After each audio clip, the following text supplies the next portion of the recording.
Hey everybody, it's Jill.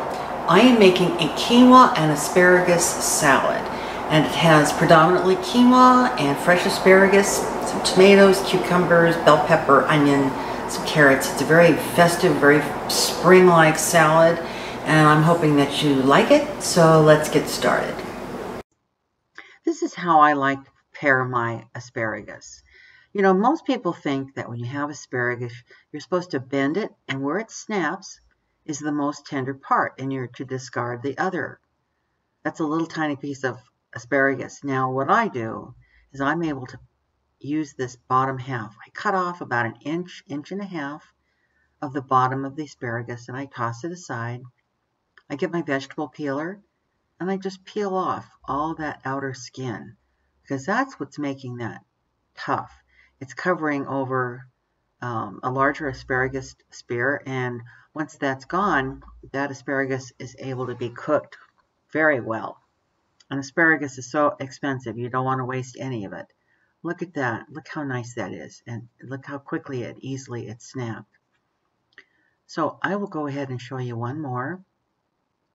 Clean off my mess there. Get my asparagus. And I'm going to cut an inch to an inch and a half off the bottom. See how tough that is? I'm going to discard that. I'm going to get my vegetable peeler and peel it down.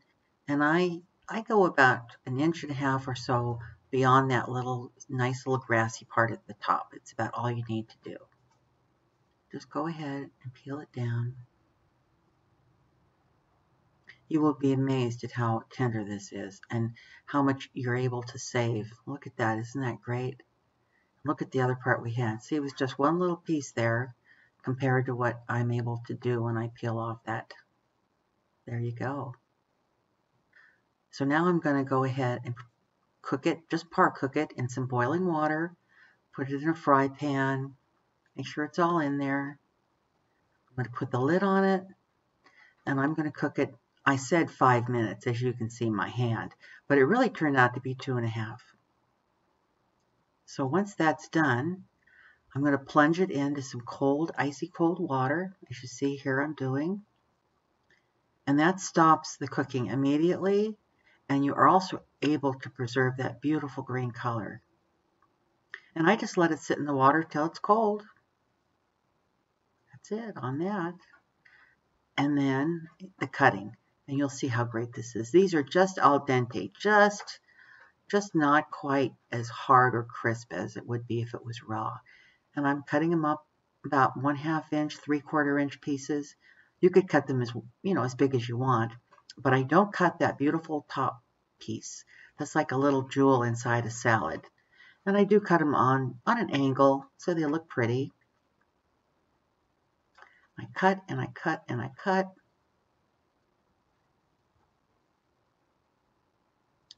And that is what I do for asparagus. Okay, I am back. I've got all my vegetables prepped, and we're going to get started on constructing this salad. So let's get started. All right, down here on my board, and I'm going to bring it in just a little bit. There we go. I've got some cut up Italian parsley. I've got some of the little tiny baby carrots that you get, the little eatable ones, and I gently steamed those for like 2 minutes just to make them so they weren't real crunchy. I've got some celery here and some green bell pepper, some English cucumber, and some sliced up tomatoes, or actually they're cherry tomatoes that I've had, and of course that asparagus that I prepared for you. So let's go. Earlier I prepared some quinoa, and I have a great quinoa recipe, and I will post it up above. Teaches you how to make this beautiful fluffy quinoa, and I've got probably about 3.5 cups there. And into that I'm going to put all of my veggies. That's the bell pepper and the celery. And I would say it's about 1 cup of each of these vegetables. Just about 1 cup each. And I cut up a dozen asparagus, because as I said earlier, the asparagus and the quinoa really are the stars of the show here. All All right, I'm going to get that all tossed in really well in my beautiful bowl that I brought back from the Bandon Mercantile. And then I have some red onion, which the director doesn't like so much, a lot of raw onion. And the I've used that, you know, where you put it in icy cold salt water and let it sit for a while. And it does help, but I don't want to put too much in there because I like it. He doesn't, so I'm not going to put a lot in there. That was probably, I don't know, 2 or 3 tablespoons. And then here comes the asparagus, which I want to be gentle with.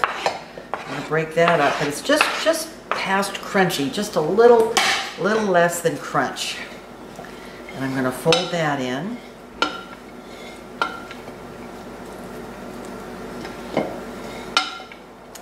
And then what I will do is put this in the refrigerator for a little while so it gets nice and cold.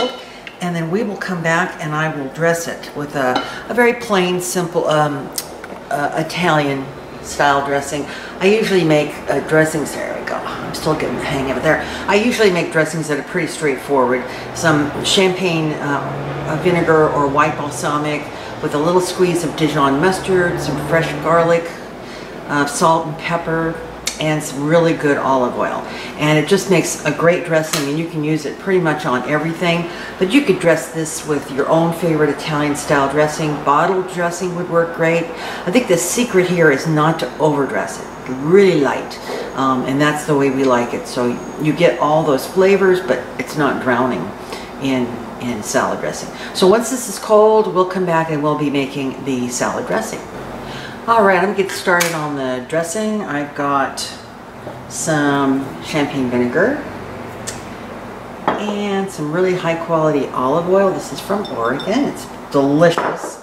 Some garlic, some Dijon mustard, salt and pepper, and just a little tiny bit of sugar. So let me bring you down here. Alright. Here's my, I'm just going to put it in a mason jar and give it a good shake. Oh, yeah, just a little bit there. Okay, there we go. And there we are. That's better. There we are. Okay, so I am going to measure out 4 tablespoons of olive oil.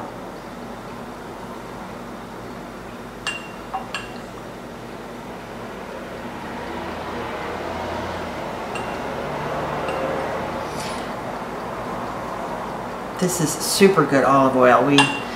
I also am so anxious to try the ones that we brought back from California on our trip. So there's the 4 tablespoons of olive oil. And I'm going to add 2 tablespoons of the vinegar. Generally, vinaigrettes are double the oil to the vinegar or acid that you're using. All right, there's that. And I want to add about a teaspoon of Dijon mustard. I'm just going to wing it here. That's about right. It may even be a little less than a teaspoon. It's your emulsifier. It's going to help bring that salad dressing together. And just a little tiny bit of garlic. Lots of pepper.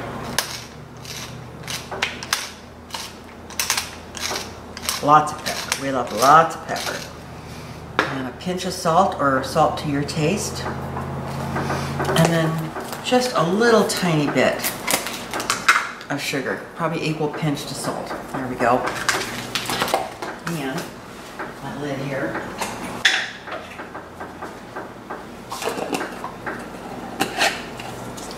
Give it a good shake. Get all that mixed in. Put my salad in here. Does not look great. Okay. Now, as I had said earlier, really the trick is to not overdress the salad. So I'm going to put less than 2 tablespoons of this dressing in there. Give it a good stir.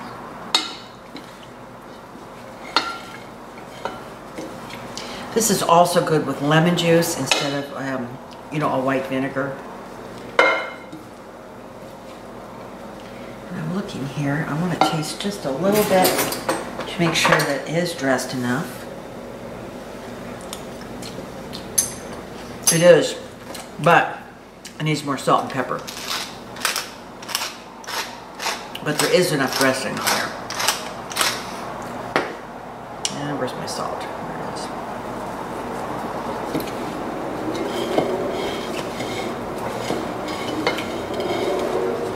Okay, let's try it now.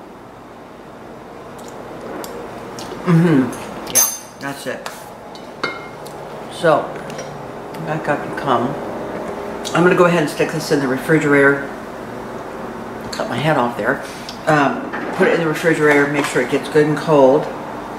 And see, I'm getting used to my little thingy here. And then we will have that for dinner. Now, here's something you could do.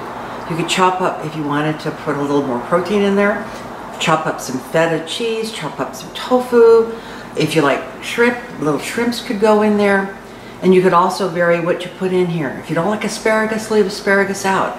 You know, if you like cut up string beans, you could steam those so it's still kind of crisp, and you could put them in there. Sliced olives, I mean, you could just, you know, it's whatever you want to put in there. So always remember that this is kind of a recipe you can play around with. Anyway, I'm going to go ahead and I'm going to chill this, and we will come back for the bite.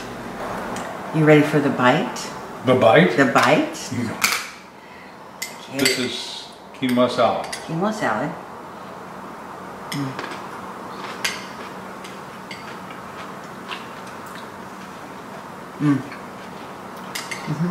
Fresh. Good. I have made so many versions of quinoa salad, and every time I do it, it's different, but it's kind of the same. This is good. It's crispy, crunchy. Crunchy.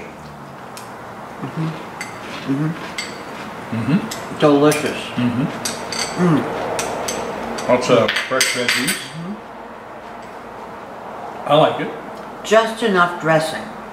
It's not overdressed, but I will admit, What's that? that's a little carrot. I will admit that after I tasted it and I seasoned it, I said, you know, I think it does need just a little more vinegar. So I took literally a teaspoon and just kind of sprinkled it over, and it was just enough. And the nice thing is you can taste everything. You can. That's yeah, absolutely. Well, I'm glad you like it. Anything? What was that? No, I thought a little piece of quinoa came flying out of your mouth. Not. All right. Well, you're gonna love that, huh?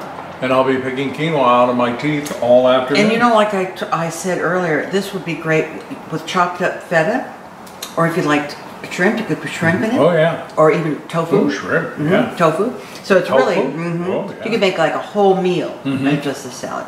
All right, everybody.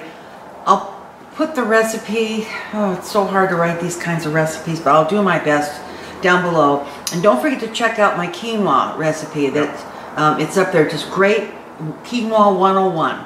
It's Just really get a good. bowl, start throwing everything in. That's basically it. All right, buddy. Thanks a lot for watching. Tell your friends. Bye, buddy. Thanks a lot. Bye-bye. Bye.